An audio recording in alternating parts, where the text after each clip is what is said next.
Welcome to the Seriously podcast. I'm your host, Annaliese. Now let's get into it.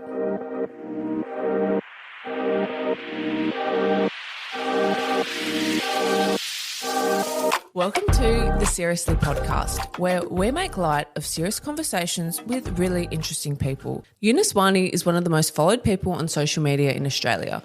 With over 8.4 million TikTok followers and 178,000 followers on Instagram, Unice's fame and success seems a lot for someone who has just turned 21.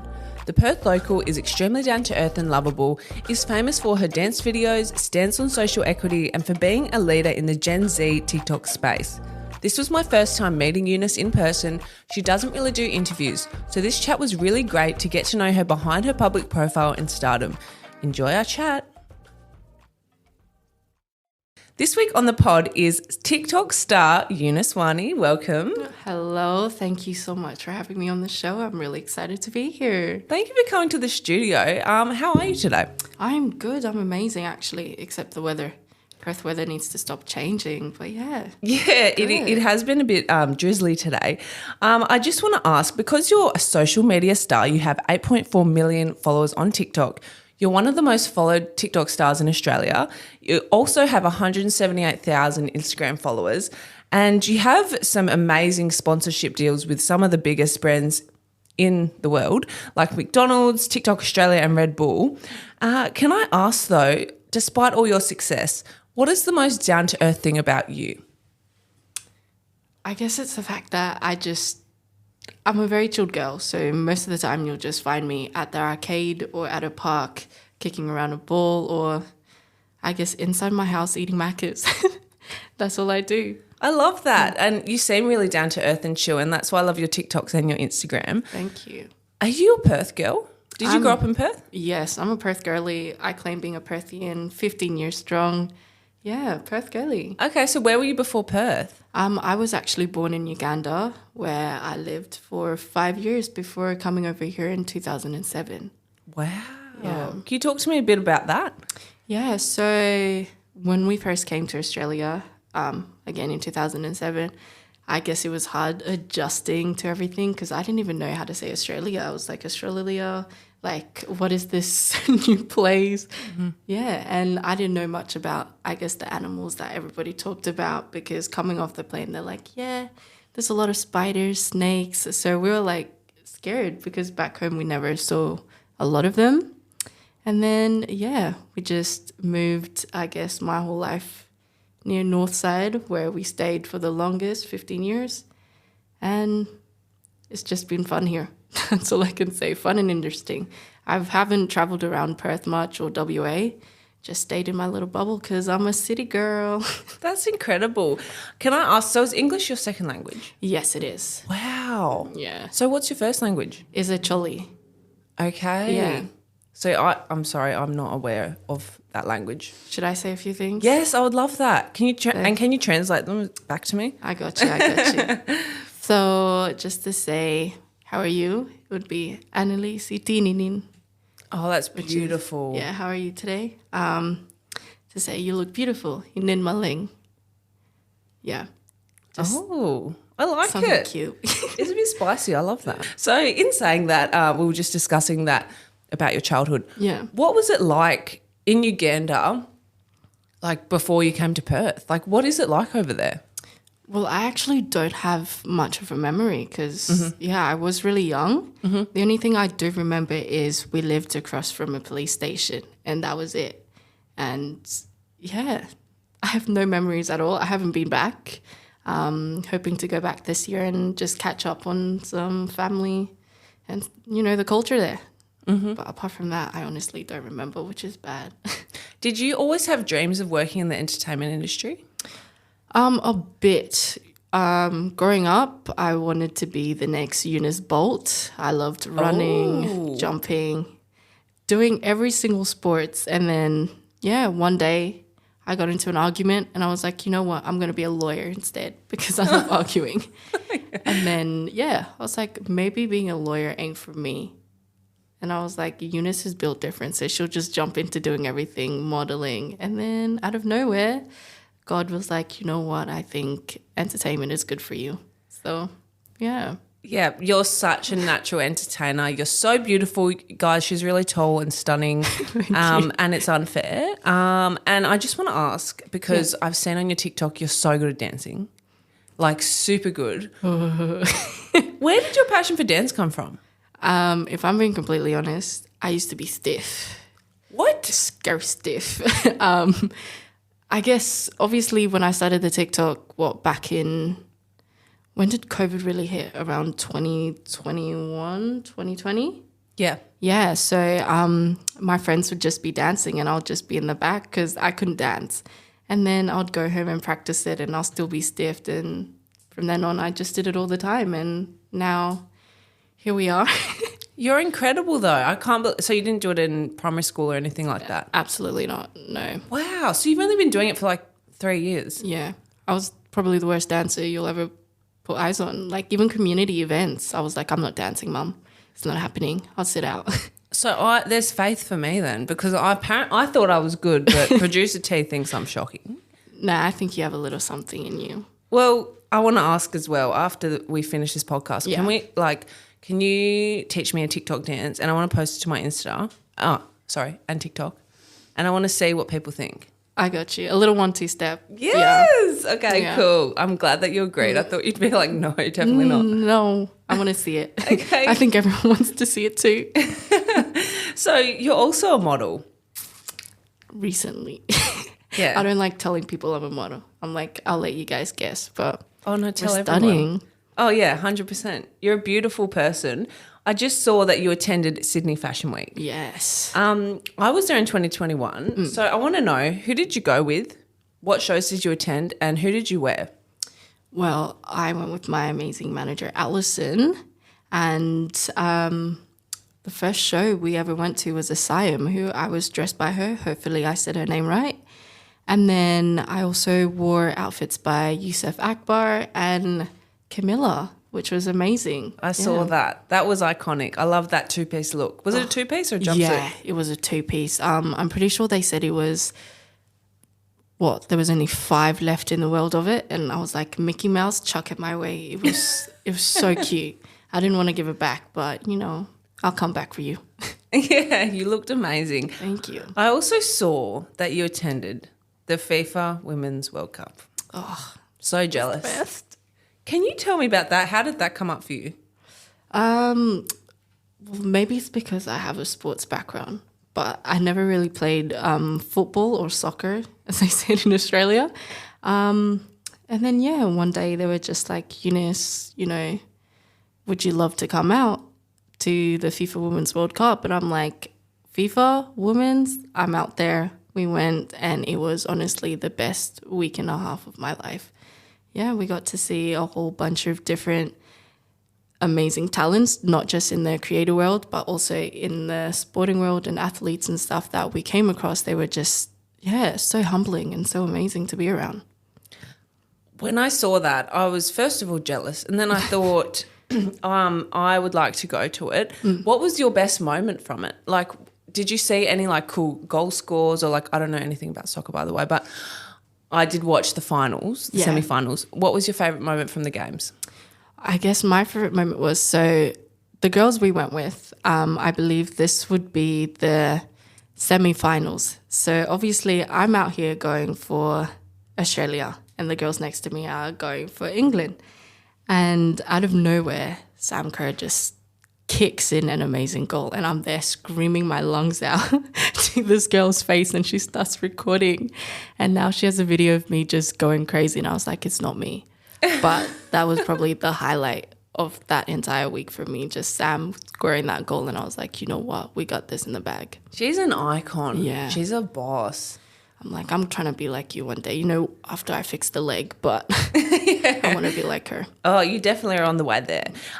Talking about sports. So what sports have you played yourself? Because I've seen on your TikTok you wear a rugby league uniform sometimes. Yeah. Are you in like a rugby team? Yes. I used to play for the North Beach Sea Eagles. Oh, and nice. It was rugby league. I played for 5 years. My first year was actually rugby union, which I was like, you know what, I like union more, only because I got carried up in the air. Yeah. Apart from that, I also did play a bit of AFL only for a year, Ooh. and then got straight into volleyball after my knee incident, and track and field events. Next, Unice Bolt, 100, 200, name it. I was in it. Wow. So did you do well? I did well. Yeah. A bit too well, because they would force me into every single sporting event there is starting off Really? school. Yeah. So you're a high achiever. So you're like, look, I've torn my ACL, but I'm still going to be a TikTok star, one of the best in the country. You can't stop me. Funny story.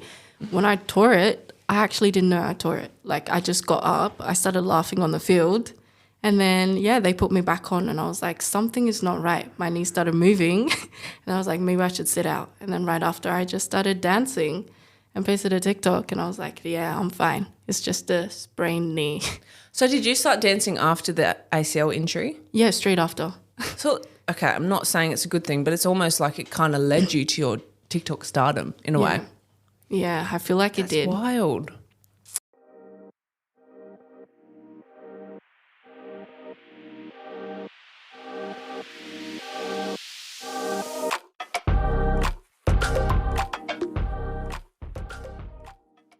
Okay, well, now I want to talk to you about business. Yeah.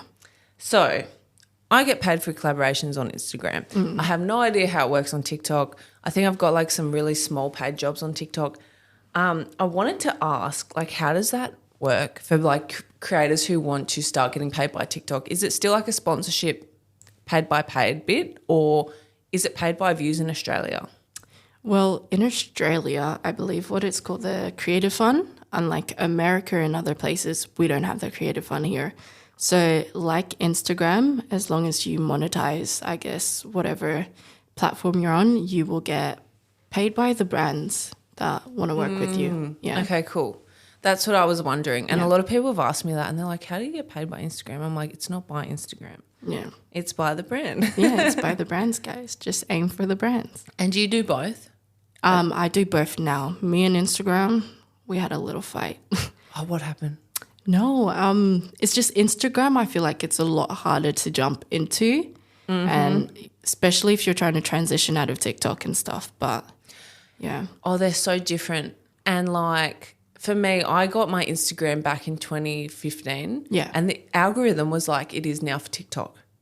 Like it's just like now, if I was trying to get an Instagram account now, like you've done very well with yours, you've grown heaps in the last year. But if I tried now, I don't think it would be possible. Like it's too saturated. it is, especially since you're right. They changed the whole entire algorithm.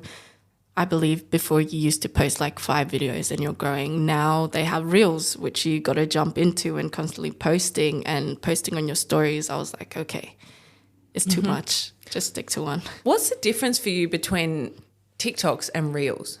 Like, do you find either one like different in terms of like the algorithm? I'm getting a bit nerdy now about social media, but Yeah, a bit, but I'm a bit cheeky because I take my TikTok videos and I just post them. do you? On Instagram anyways, because I'm like, if they haven't seen it on TikTok, they haven't seen it. It works that way, but if you try to do it the other way, it does not happen. No, you can't download any videos off Instagram without the watermark being there. No, you and I'm can't. like, TikTok doesn't want to see that. It's not going to be pushed out. Yeah, so you can't do the opposite way. No.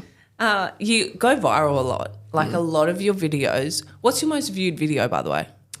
I did a dance to a song called Love Noati and it hit over 160 million views. Guys, stop the bus. I just was speechless because that's a lot of views. Do you think there's a secret to going that viral, or do you just like wing it? Like what are your key elements in going viral, do you think? Honestly, I wing it. I don't know why, especially with me. People just love seeing Unice go out in her socks and a ball dress and just chuck a dance with some crazy hair on. Half the time I feel like it's because obviously I am tall, so I do look taller than my own house. But yeah, it's just the more random you look, the more people are going to be like, what is this? And then, yeah, they just push it. For those who don't know, Unice wears socks and ball dresses like cohesively, and somehow you pull it off. I couldn't personally. Like, I would not suit that look because I'm not as beautiful in stature like as Unice. No, you are. Just chuck on some heels with it too. I think I might try that one. Heels and socks, couple of dresses. Carrie Bradshaw did that in Sex and the City, and she's like a style icon, so it's fine. But I want to ask, where does your style and fashion inspiration come from? Like, where did you kind of get those insights for those looks? Well, I guess my siblings will always say, Unice, you have the worst fashion sense in the world. But I think it came about my first ever viral video, and I was graduating and I chucked on my graduation dress. And I didn't want to wear the heels, so I brought sneakers with me, and that video did pretty well. And then from then on, I just started chucking on dresses and socks because I didn't want to wear the shoes outside. And yeah, it just grew from there. And now I just look at inspiration online and just chuck on colours upon colours. Mm-hmm. I love how you go like, what colour should I do next? Yeah. And I want to comment every time. Just comment. The next colour, I'll dedicate it to you. Yes, my favourite colour is pink, by the way, if you can't tell. Okay, Yeah. we got a pink dress. We got a sparkly pink dress on the way. Yay! I want to ask, for your fans who are listening Yeah. and they want to be a content creator in 2023, what tips would you give them? My first ever tip is consistency, but also knowing your audience and knowing yourself. Make sure you're posting content out there that, you want to see for yourself and you want your people to resonate with, because no one's just going to jump on an app and just be like, you know what, I'm going to watch their video today. Make it interesting and try posting like maybe 2 to 3 videos a day. Be active. So do you double post? I double post a lot. Every day? Every day. Sometimes maybe 5 videos a day. Really? Yeah. Same outfit, same socks, different dances. I love that. Consistency is key to growing. Okay, see, I've got such the Instagram mentality because my account blew up in, like, as I said, 2015. So it was always like, don't post more than one a day, like old school. Now it's different. Okay, cool. I'm going to start trying that. Post more, especially your reels. Instagram, post more of your reels. Okay. Yeah. Interesting. Okay, I need to change my whole strategy. I also want to ask, apart from TikTok, obviously, is probably your favourite social media app. What is your other favourite apps that you use, or like for video editing? Because I use CapCut a lot. Yeah. I only just started using CapCut because of Instagram. TikTok, I guess. But because we've, got sick of TikTok a bit, I was like, let me go to Instagram. And we did have that small little fight with Instagram, but it's like, now it's become one of my favorite apps, and I'm constantly posting on there, posting on my stories, doing life updates, and it's pretty good. Yeah. Mm-hmm. So what can you tell us a bit about the argument with Instagram?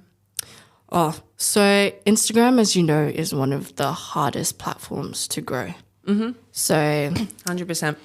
I guess I was posting, but not knowing the algorithm was changing. Mm-hmm. And then I started losing followers until, again, I was spoken to, Unice, maybe you should change this and that, until I changed that. And then I saw growth. But it was like, no matter what I tried, it just kept decreasing. And I was like, what's going on here? Let me just leave the app. So, now it's growing though. That was our little argument.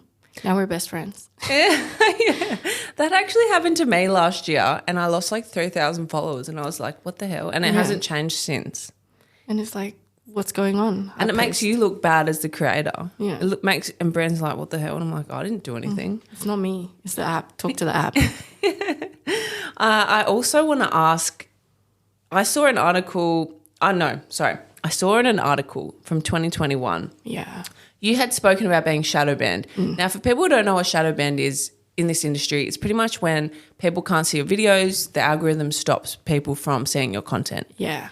So, and as a result, you said it was because people were speaking out on topics such as racism and social injustice. Definitely. In the community. Can you expand on this a bit? And to people who don't know about shadow banning, like how did it impact people? Yeah, so there was a huge time period where I guess racism was a really big thing on TikTok, I guess to say. And it was TikTok was allowing different, I guess, people to come on there and just say whatever they wanted to say, which was really downgrading and demonizing, I guess, to the pop community and stuff.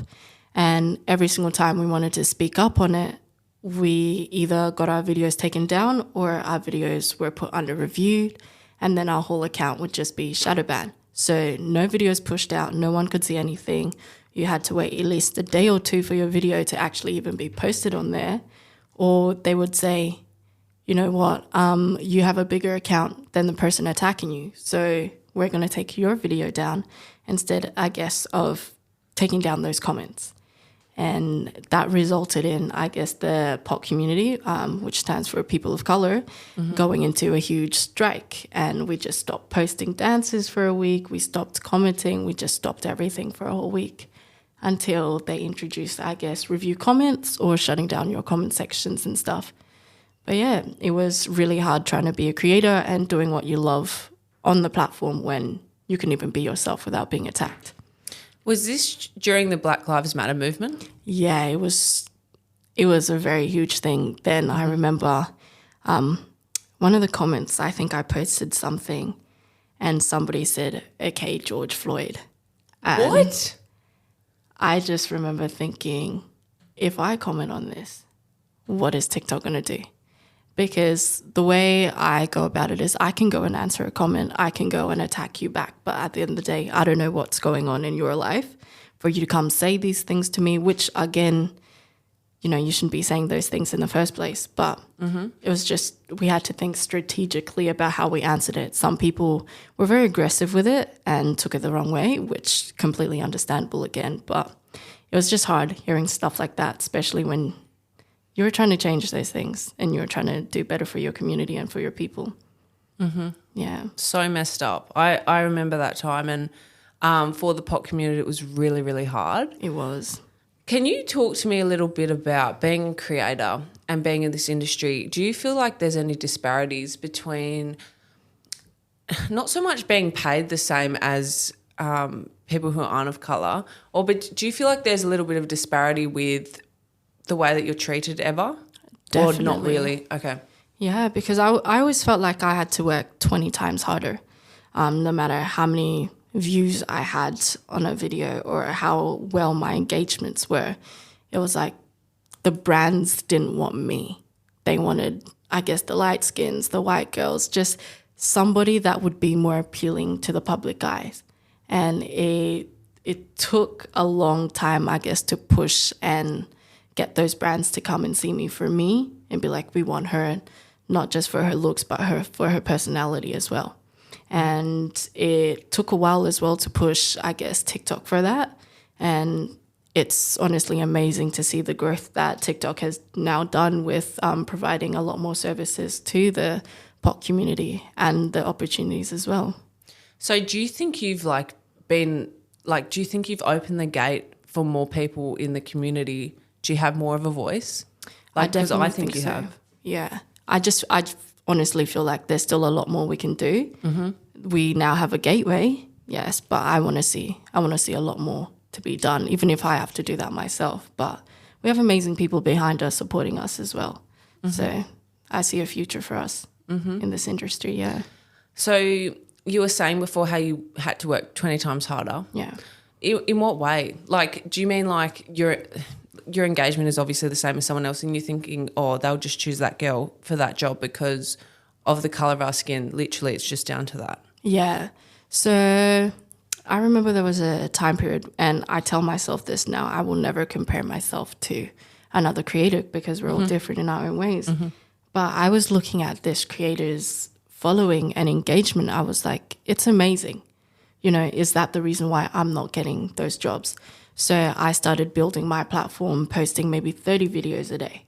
I was hammering out dance videos, learning new things, just going on lives consistently to, I guess, interact with my community. And after I started seeing growth and growth and growth, it was like, why am I still not getting those jobs? And I had to sit down and truly think about it. Like, is it really my account or is it me? And it definitely took a toll on me because I was like, is this social media thing definitely something I want to continue with in the end? And then, yeah, we ended up coming across an amazing Allison who I guess allowed us to continue and actually think, you know what, this is something I'm truly passionate about. I'm not just doing this for me as well. I'm doing this for all the other pod creators out there that want a chance in this entertainment industry. And now, I guess I'm posting less more, but still working 20 times harder. Mm-hmm. Yeah, I totally feel that. And if you don't know much about me, I'm a semi-retired plus size model. Yeah. And like my early days in modelling, I felt the same, not that it's any equivalent to racism or any equivalent to what you just said, but I always felt like, oh, I'm not paid as much. My account isn't growing as quick. I'm not getting remunerated the same as a straight size model ever. And it's still like that for me. And so I do get it on that level that like you see everyone else doing so well and you're like, how are they doing it full time? Like, what about me? Exactly. And we have the same numbers. Like, it's weird. It honestly makes you think. And I feel like with your industry as well, when you say modelling, that is a scary one to jump into. Very scary. Don't do it. No, kidding. Go for it. Don't make me think twice about it. It's already a scary thought in my head right now. No, you'd be super good. I mean, you're just so stunning in person as well. Like.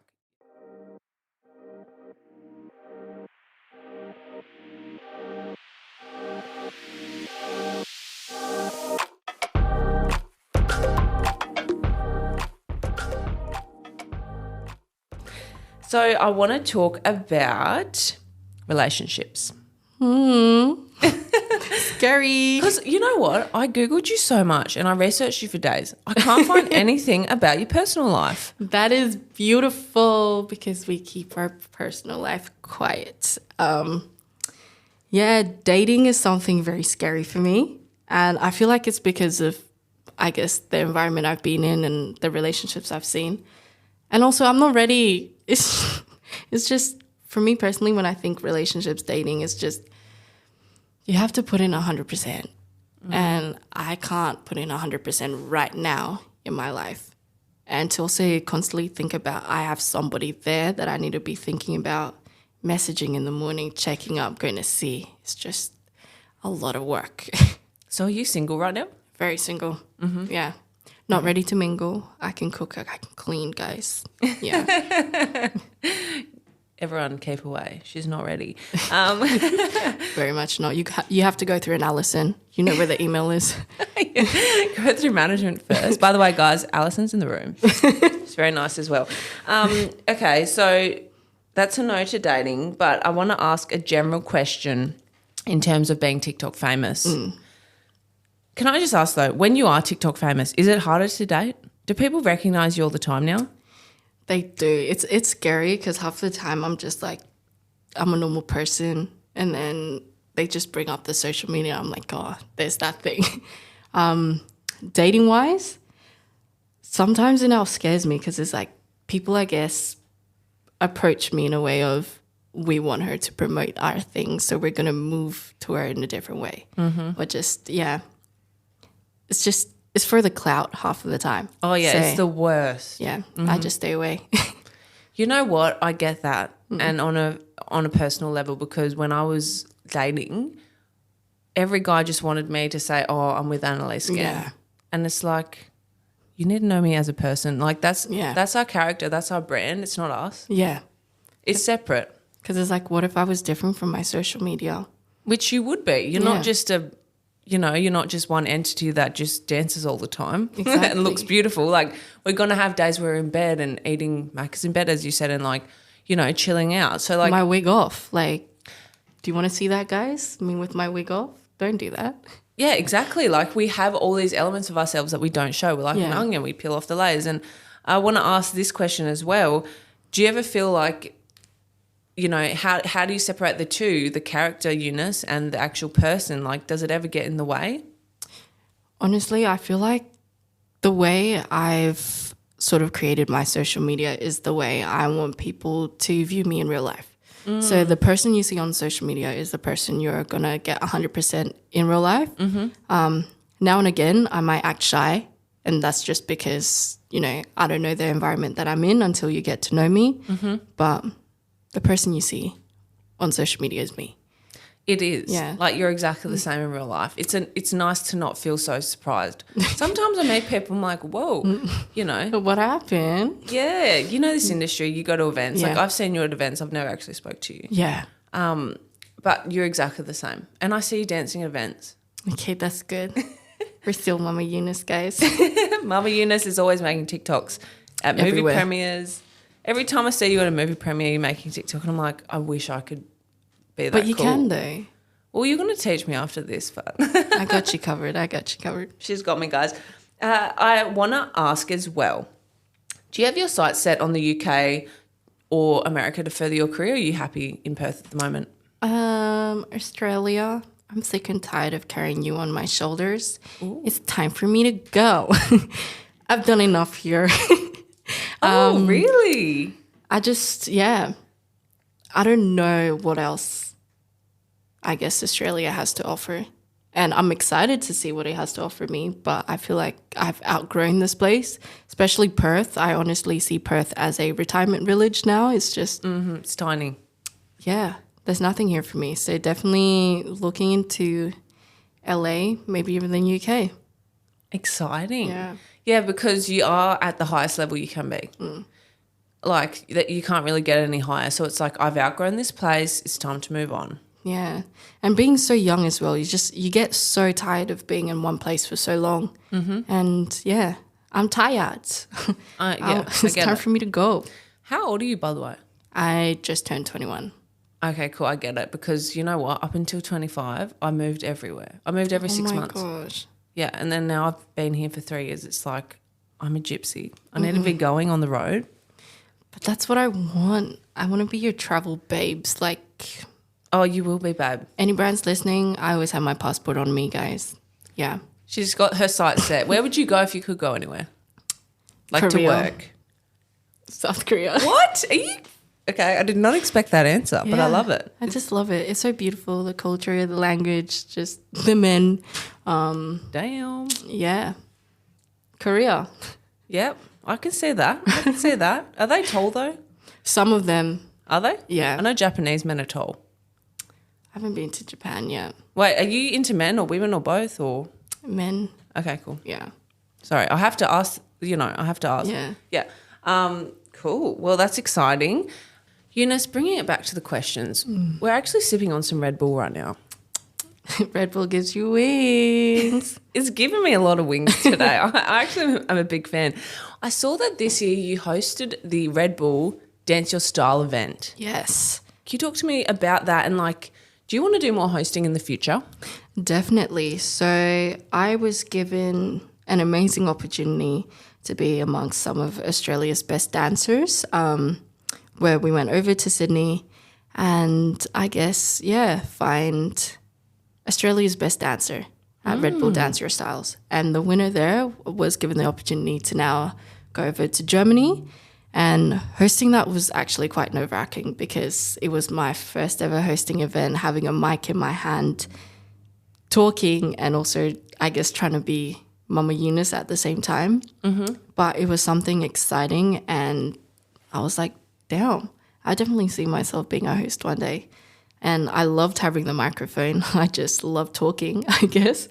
But yeah, hopefully one day I can get more jobs. You could even see me at the Arias or Met Gala events. I would love to personally say that, guys. If the producers of the Arias are listening, get Mama Unice on. She'd be so good. I'm here, guys, whenever you need me. And she can dance, so she can just break out and dance if you need. That's perfect for the Arias. Yeah. Mama Unice, you know where to find me. Email Alison. I want to ask about that. So in terms of the event though, were you hosting and judging? No, I was just hosting. So the crowd was the judge. So that's even harder. Yeah, lucky I wasn't judging because these dancers were honestly amazing. So what would happen was we would get a dancer standing on the red side and one on the blue side. And we would play music and it'll be 3 rounds. And once they all went, we'll just ask the crowd, put up either red or blue to see who's won. And they'll put it up. And yeah, from there we chose the winner. That's so cool. Yeah. What city was it in? It was in Sydney, New South Wales. I love Sydney. It's a very beautiful city. I want to move out there. Just lower your prices, guys. You don't need to be so expensive. Yeah, I know. Who do they think they are? I used to live there for ages. It's a good place. Okay, Unice, you've been an incredible guest. I want to ask, what note would you like to leave this podcast on? If you could tell anyone anything right now, any tips, any advice, what would you say? Honestly, the one thing I always say, remember to always be yourself, be you, because no one else is built like you. You're built different. And if you're any pot creators out there, just remember your skin is your identity, makes you who you are, and you are absolutely special. If you want to jump into social media, jump into it. I got you covered. Mama Unice always got you covered. Oh, I love that. That's such a beautiful way to finish the podcast. Unice Wani, you've been amazing. No, thank you, Annaliese, for having me. Thank you, anytime. And guys, we're going to go do a dance. Look at my TikTok and Instagram and tell me how I go. This is seriously going to be scary. I love the pun. Thank you so much, Unice. No, thank you again. Thanks, guys. That's it for this week on Seriously. It's been an amazing interview, and I'll catch you next week for another podcast. Thanks for having us in your ears. Bye.